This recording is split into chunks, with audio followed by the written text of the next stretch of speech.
राधे राधे दोस्तों, कैसे हो आप सब। आई होप आप सब अच्छे होंगे। बहुत बहुत स्वागत है आप सभी का। और बहनों, आज मैं बहुत ही महत्वपूर्ण जानकारी आपको देने वाली हूं। और वो जानकारी जो है हमारी गर्भवती महिलाओं के बारे में है। उनकी भी जिम्मेदारी हमारे ऊपर है और बच्चों की भी जिम्मेदारी हमारे ऊपर है। तो जब भी कोई गर्भवती महिला हमें मिलती है तो हमें क्या करना है, कौन कौन सी बातें उनसे करनी है, उसके बारे में मैं आज आपको बताने वाली हूँ। निवेदन है कि अगर आपको ये वीडियो पसंद आए तो प्लीज़ लाइक शेयर कीजिएगा और अगर आप मेरे चैनल पर नए हैं तो प्लीज़ मेरा चैनल सब्सक्राइब कीजिएगा। तो चलिए शुरू करते हैं। तो जब भी हमें कोई गर्भवती महिला बहनों मिले तो हमें इन 5 बातों का ध्यान रखना है। ये 5 बातें जो है, जो मैं आज आपको बताने वाली हूँ, वो 5 बातें आपको अपनी गर्भवती महिला से ज़रूर करनी है।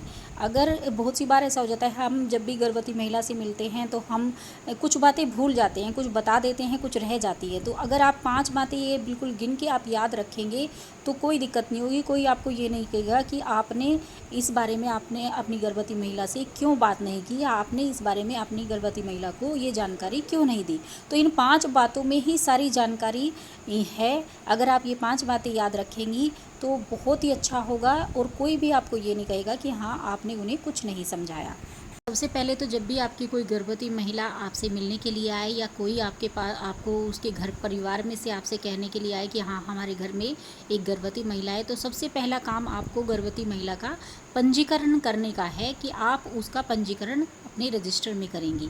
जब भी कोई गर्भवती महिला हमें मिलती है तो हम उसका नाम लिखते हैं, उसका आधार नंबर लेते हैं, उसका फ़ोन नंबर लेते हैं, फिर अपने नेट पर उसको फीडिंग करते हैं। उसके बाद हम उसे रजिस्टर में अपने पंजीकरण करते हैं। तो सबसे पहला काम हमारा यही है कि हम गर्भवती महिला का पंजीकरण अपने रजिस्टर में करें और उसे ये बोले कि जब भी हमारा टीकाकरण होगा तो आप अपना पंजीकरण जो है एएनएम जो हमारी डॉक्टर साहिबा आएंगी उनके वहाँ भी अपना पंजीकरण कराएं और आशा के बहन जी के यहाँ भी अपना पंजीकरण कराएं। और इसके बाद दूसरी बात यह है कि हमें अपनी गर्भवती महिला से मिलकर के उसे सबसे पहले, क्योंकि शुरू के जो महीने होते हैं गर्भवती महिला के, उसमें महिला को बहुत ही ज़्यादा कमज़ोरी आती है, बहुत ही कमज़ोरी महसूस होती है एकदम से, क्योंकि बच्चा एकदम से हमारा पूरा होता है, सारे अंग उसके बनने शुरू हो जाते हैं।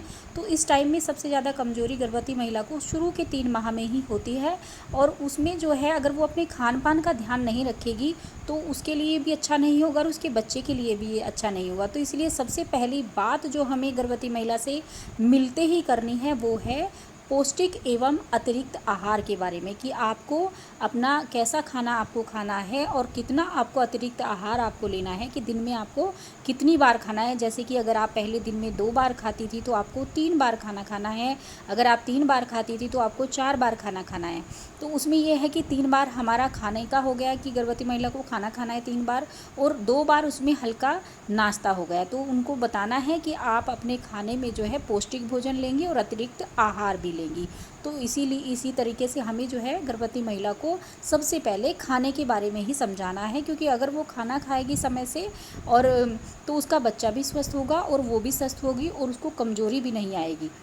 तो दूसरी बात तो हमारी पौष्टिक भोजन की होगी जो हमें गर्भवती महिला से करनी है। तो तीसरी बात देखिए, हमें अपनी गर्भवती महिला से टीटी के इंजेक्शन के बारे में बात करनी है। यानी कि हमने आपसे पहले ही बोला था कि गर्भवती महिला से पंजीकरण के बारे में भी बोलना है, कि जब भी हमारा टीकाकरण होगा आप वहाँ पर आएंगी और एनम बहन जी के यहाँ पे भी अपना पंजीकरण कराएंगी और अपने जो है टीटी का इंजेक्शन भी लगवाएंगी। तो टीटी के इंजेक्शन के बारे में आपको गर्भवती महिला से बात करनी है कि आपको 2 टीटी के इंजेक्शन लगेंगे और 1 माह के अंतराल पे लगेंगे, जैसे कि एक आज लग गया और एक महीने बाद लगेगा। चौथी बात हमें क्या याद रखनी है कि जब भी हमारी गर्भवती महिला हमें मिले तो ये 3 बातों के साथ साथ हमें चौथी बात आयरन की गोली के बारे में करनी है, कि जब भी हमें हमारी गर्भवती महिला मिली तो उनसे हमें आयरन की गोली के बारे में बात करनी है। उन्हें जो है आयरन और कैल्शियम 2 तरह की ये गोलियाँ खानी है।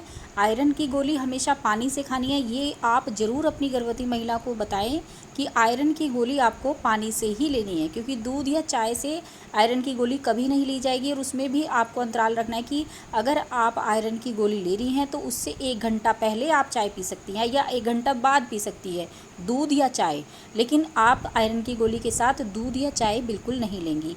उसके बाद आपको ये भी बताना है कि आयरन की गोली आपको 1 गिलास पानी से, पूरे पानी से लेनी है। ऐसा होता है बहुत से जो ऐसा करते हैं कि अगर हमें एक गोली लेनी है तो 2-4 घूंट हमने पानी पी लिया बस हो गया, ऐसा नहीं करना है कि जब भी आप आयरन की गोली लें तो आपको पूरा 1 गिलास पानी पीना है। और उसके साथ अगर आपको कोई ऐसा लगे कि हाँ आपका जी मिचला रहा है या आपको उल्टी लगने को हो रही है या आपके परेशानी हो रही है बहुत ज़्यादा आयरन की गोली लेने से अगले दिन, तो आप उन्हें ये सलाह ज़रूर दें कि आप अपनी आयरन की गोली के साथ बाद कुछ खट्टा खा लें, या तो टमाटर खा लें या फिर अगर आयरन की गोली आप ले रही हैं तो नींबू पानी भी पी सकती हैं।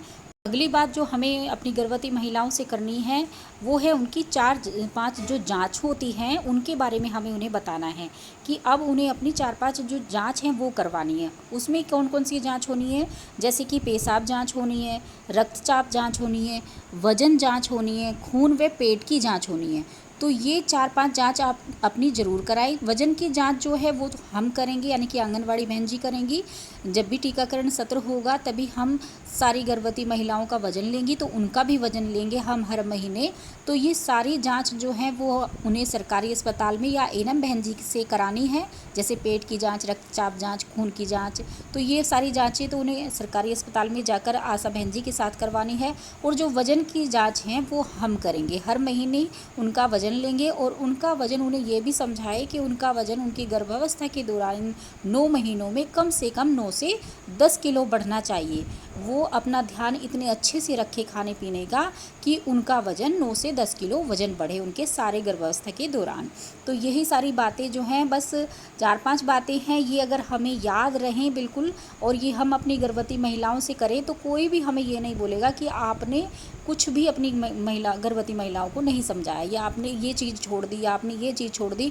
इसमें मतलब 4-5 ही बातें हैं ये, और इसी में ही सारी बातें छुपी हुई हैं। तो ये अगर ये 4-5 बातें ही आप अपनी गर्भवती महिला से करेंगी तो कोई दिक्कत या परेशानी वाली बात नहीं होगी। बस आप इन बातों का ध्यान रखें। तो आज की वीडियो में मुझे अपनी बहनों को यही समझाना था, यही बताना था कि इसी तरह से मैं इन सारी चीज़ों के बारे में ही अपनी गर्भवती महिलाओं से बात करती हूँ, और आप भी इसी तरीके से करें। तो मिलते हैं अगली वीडियो में। खुश रहिए, मस्त रहिए, मुस्कुराते रहिए। राधे राधे।